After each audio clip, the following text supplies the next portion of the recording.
I hate my cat. I just recorded this video. Now, I recorded it once, and the camera effed up. So I had to re-record it. But I was okay re-recording it the second time. The second time, I got 3/4 of the way through the video, and my cat, who made an appearance in the video, and I was very friendly with him and set him down, about 3/4 of the way through, started playing with the No, you are on my bad list. See that? You are bad. Now go away. 3/4 of the way through the video, he starts playing with the cords in the back of the computer and unplugs the camera. So now I gotta do it again. And I got a lot of crap here. Some of it's heavy. I don't like handling heavy stuff because I'm a wuss. I don't know. Everything's out of order. I'm not sure what I'm going to do anymore. Damn cat. Yeah. I don't know. I'm not going to be as witty this time. I apologize. I'm going to start off with video game stuff. And I'm going to try and do it quickly. And I was much wittier the first time around, but essentially, I didn't get a lot of video game stuff because I'm still cleaning the game room. Yes, 4 months later, I'm still cleaning the game room. But I'm making some progress, and that's good, and hopefully by the end of Saturday it will be done enough that people can come in it. Where was I? Oh yeah, video game stuff. I only picked up 2 things myself. Neither one of them was particularly expensive. I picked up a Frogger handheld because I've never seen it before, and it looked really cool, and it plays, and it was 50 cents, so I bought it. I picked up a Saturn controller because I have an extra Sega Saturn that I'm going to sell. This is a Model 2 controller, but I only have 1 controller for it. So for $2, I picked this one up, and it will help me get more money out of my Saturn. Or at the very least, make it more appealing to other people. Whatever. My friend Eldon. I will slow down here because my friend Eldon's awesome. I mentioned him on here quite a bit. He goes game hunting with me pretty often. And I will mention him because he bought me some stuff, and that is very cool of him. He got me Zaxxon for the Atari 2600. Only problem with it, well, he only paid $1, but the bastards at the exchange had to go and put the price sticker over top of the brittle old 2600 label. So now I'm going to pay hell getting that thing off of there, but I'm going to use some heat, take it off slowly, and it should be good. Yeah, Zaxxon for the 2600. Thank you very much, Eldon. Now, even better than Zaxxon for the 2600, yeah, I know, I just said that. Mega Man 4, which is the final Mega Man I needed for my Mega Man collection. I've been looking for this one for a really long time. I've managed to find all the other Mega Mans, and I've gotten them all for a pretty good price, just paying a few dollars a piece for each of them. And even with this one, I think my average that I've paid for Mega Mans is about $6, and none of the Mega Mans go for only $6. So he found this for a half-decent price, picked it up for me, and I appreciate it. I now have a complete NES Mega Man collection. I'm going to show you the big heavy stuff first this time. Urgh, stupid cat. Well, second. I showed you the video game stuff first. I'm going to show you the big heavy stuff second. Get the hell away from the cords! I will kill you. I wouldn't really kill him. I'm just saying that to try and scare him because he understands English. Not all cats do, but he does. Stupid little bastard. This is kind of video game related, or at least it will be in the future. I picked up an LCD monitor. The best part is, I picked up a 19-inch LCD monitor for $2. Now, the reason it was $2, there was a sign on it, and I don't want to know where that hair came from. There was not a sign, but one of those Goodwill, the paper labels they put on things, said $2, monitor works, badly scratched as is. Now you'll notice, there's no scratches on there. It is filthy because I didn't clean it very well, but there's no scratches. I used a product called, what are you called? Mostenbacher's Liftoff, which is good for removing adhesive residues without damaging plastics or other things. Anyway, that's what I used on here. Now, when I looked at it initially, it looked like it had scratches all over the screen. And when you ran your fingers across it, you could feel the scratches. But the scratches felt funny. The scratches didn't feel like indentations, they felt raised. I can't believe nobody bothered to try and clean the thing up at Goodwill, but I guess it shouldn't surprise me all that much because they don't clean anything up. Things in Goodwill are just filthy. I think it was a Goodwill. Yeah, it was a Goodwill. So anyway, I picked at the corner where it would be inconspicuous with my fingernail, and sure enough, the scratches came off. Yeah, scratches don't do that. I got it home, I cleaned it up with that Mostenbacher's, whatever it's called, and it works. There's no scratches on it. It is some off-brand that I'm not familiar with, Scepter, whatever that is. It's got built-in speakers, which is cool. They're powered through the monitor somehow. And it is important that it is a widescreen 19-inch monitor, because I will be using this in a future project that'll probably take me 5 years to get around to, but will eventually be on my channel. And I don't know, it should be pretty cool. I'm sure that a lot of you can guess what it is. And the next thing, which is also the heaviest thing that I'm going to show you here, wasn't heavy the first 2 times, is another Pioneer Laserdisc player. I've been looking for these things for years, and I've never seen one. In the last 4 months, I've gotten 3 of them. My friend Cortland's found 2, and I found this one. This one was $6. It was $6 because they said it wouldn't read discs. I went ahead and bought it anyway. I tested it out to make sure it came on. I bought it anyway because, well, I know something that probably the people testing it at Goodwill didn't know. On this particular model, it will play both sides of the Laserdisc without having to take it out. All you have to do is press side A or side B, depending on which side you want to watch. And I really think that is a cool feature. The problem with that is, if you don't hit either side A or side B, it won't play at all. If you try and put the disc in and just hit play, it will eject it, and it makes it look like it doesn't work. Now, my friend Cortland gave me one, and that's the only reason I know that, is because I had to fiddle around with his, and if you don't hit side A or side B, it doesn't work. So, for $6, I got a perfectly good working, albeit a bit dinged up, Laserdisc player. Now, I'm going to probably sell my single-side player and keep this one, even though it's hideous, because, well, I don't like handling the Laserdiscs if I don't have to, and the idea of being able to play side A or side B without taking it out is really cool. Now, if I could just find a remote control for them, life would be good. Let's see here. Next, in my non-game related pickups here, I picked up a game. And for those of you who've been watching my channel for a while, you know I like board games. This thing is just too cool looking. It shoots away. Now, it doesn't use batteries, it's mechanical. You can kind of see there it has a board, and you have these controls here, and what you do is you move this plane around and you try and drop parachutes into the cups located at various places on the board. I tried it. It's a pretty neat little thing. I only paid a few dollars for it. It sells for like 60 bucks on eBay, I think, is what I saw it at. I don't know yet if I'm going to keep this. It is really cool looking, but it's kind of tempting to sell it for 60 bucks. I don't know. I'll figure it out later. Then I've picked up another board game, and this one came off of eBay. I got it for $9 shipped. Now, I got this for only $9. I don't actually know what it's worth because I couldn't find another copy. My guess is it's a fairly rare game, and it's probably worth quite a bit of money complete. I found it for $9 shipped because they had it listed in toys, or what was it? Electronics toys. Well, the Battlestar Galactica board game is not an electronic toy, so nobody else bid on it but me. The only bummer with this thing, because the box is in really good shape, it's complete in the box, everything in the box is in good condition. Only thing that bummed me out is they shipped it wrapped in paper, that brown paper.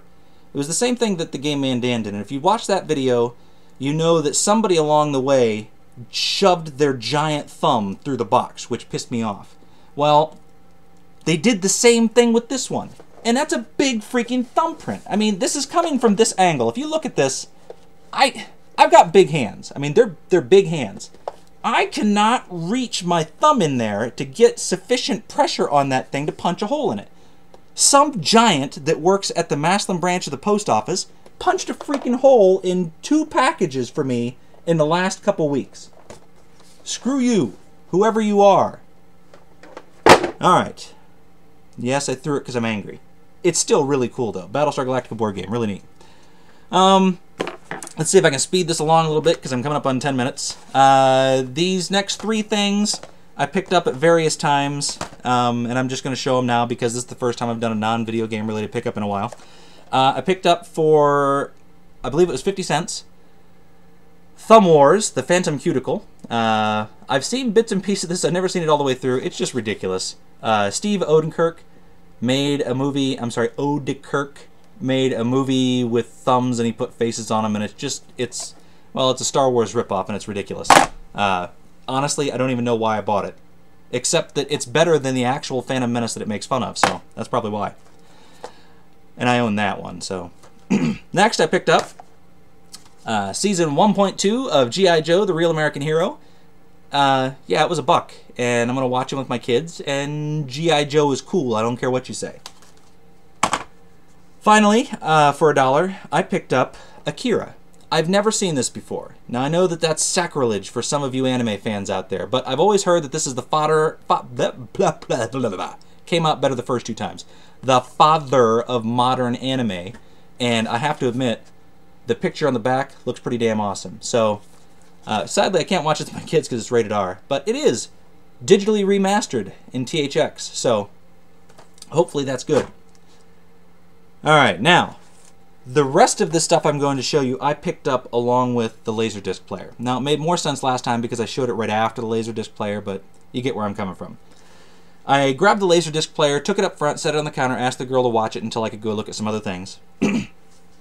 Because I had a sneaking suspicion that there would be Laserdiscs somewhere. So I went looking around. The first place I looked was in the glass case up front, and I didn't see Laserdiscs. And now, granted, I only looked quickly because Laserdiscs are big and obvious, so I didn't see anything in the glass case that I wanted. Went back and looked in the record section next. Sure enough, I found Laserdiscs. Now, this is a trick that you guys can use when you go into thrift stores. If you see a video game system, or in this case a Laserdisc player, and they appear to be in good condition, there's a good chance that that person traded in an entire collection. So you should definitely give a thorough look around, even go as far as to ask the people that work there, do you have any accessories or games or whatever for this in the back still. So yeah, anyway, I found City Slickers. All of these Laserdiscs that I'm going to show you are actually in really good shape. The discs themselves are spotless, and the sleeves are really good too. But City Slickers is one of those movies where the second movie in the series was just as good as the first, and that doesn't happen a lot. Empire Strikes Back was just as good. Godfather 2 was better, but I love City Slickers. I picked up The Fugitive, of course, because it was there, and it was $1. Oh yeah, these were all, well, not all, almost all of these were $1, but I picked up The Fugitive. I picked up a movie called Silver Streak, which, if you've never seen it before, imagine a runaway train starring Richard Pryor, Gene Wilder, and you get the idea. Actually, pretty exciting. Not as funny as you would think, but a funny, exciting action movie with those two. Awesome. Also, I got here, these I was really happy to see. I got The Mummy, starring Boris Karloff. And, now this is the only one that was not $1. It is The Mummy Collection, and it was $2. It includes The Mummy's Hand, The Mummy's Ghost, The Mummy's Tomb, and The Mummy's Curse. That is just too freaking cool, man. And lastly, I hate that word lastly, The Right Stuff on Laserdisc. One of my favorite movies, love The Right Stuff, about the U.S. space program very early on. Great actors, good writing, good movie all the way around. Now, this is where it gets interesting. As I was coming back up with the Laserdiscs, I see a cart sitting out. They just brought it out from the back, and on it were a whole bunch of DVDs, and when I looked closer at them, for $3 a piece, there were Doctor Who DVDs. And I'm like, oh my god, this is exciting. Went through, the only bummer is for $3 a piece, there were single episodes on each disc. And there were, I counted them, 38 discs. I'm like, crap. I couldn't buy them for $3 a piece. So what I decided to do, I was going to buy all the Tom Baker episodes, because Tom Baker was really the only Doctor I knew when I was a kid. On PBS, they played Doctor Who all the time, and I can remember when I was a kid sitting under my kitchen table and watching Doctor Who on the 19-inch color television we had in our kitchen. Don't ask me why it was in the kitchen, but it was, and I loved it. I was, from a very young age, I was enthralled with the Doctor, and Tom Baker was my Doctor. So anyway, sorry, I got off on a little bit of a tangent. I was going to buy all the Tom Baker episodes. I picked them up, I take them up to the front, and the girl says, oh, did you see the rest that we have? I said, yeah, but I can't buy all of those. She goes, oh, no, there's some in the glass case. In the glass case that I had looked at earlier were more Doctor Who DVDs. And the best part is they were Doctor Who collection DVDs. And they were only $3 a piece. I got, for $3 a piece, each of the following. I got Doctor Who The Beginning Collection, starring William Hartnell, and this has the first 3 episodes of him as the Doctor. Really cool. Now, I have all the Doctor Who episodes on my computer hard... I have all the Doctor Who episodes, not on my computer hard drive, but I have them. And I wanted these versions just because they look cool. That's right. I don't have any illegally downloaded copies of Doctor Who because that's wrong. But anyway, that collection. I have the Lost in Time collection, which it's a collection of William Hartnell and Patrick Troughton episodes. Now this one has, what do we have on here? 1, 2, 3, 4, 5, 6, 7, 8, 9, 12 episodes. So almost an entire series of Doctor Who, just split up between 2 series. I also got New Beginnings with Tom Baker and Peter Davison. Now this one is only 3 episodes, but you've got the Master in it, and hey, how is that not cool? The Master and Tom Baker. Finally, I got, for $3, the complete first series of the 2005 version of Doctor Who.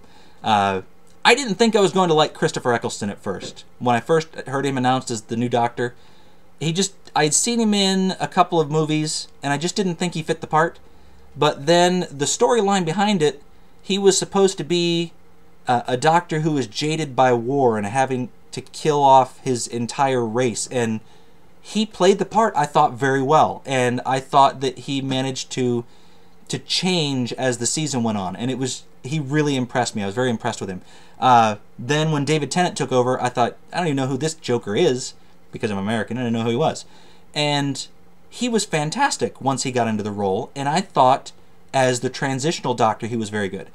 Then I heard about Matt Smith, and I'm like, oh dear God, not a young guy. This is going to be terrible. I don't want some young punk kid playing the Doctor. But then, after about halfway through the first season, he was fantastic. I can't believe how much I've liked Matt Smith. Sorry, my mouth isn't working today. Yeah, I don't know why I told you all that, but Doctor Who is fantastic. I got a lot of Doctor Who goodness, and I'm very happy. So, thank you for watching. Sorry if you were expecting nothing but video game pickups. I just can't pick a lot up right now because I'm not supposed to pick anything up. Yeah, thanks a lot. See ya.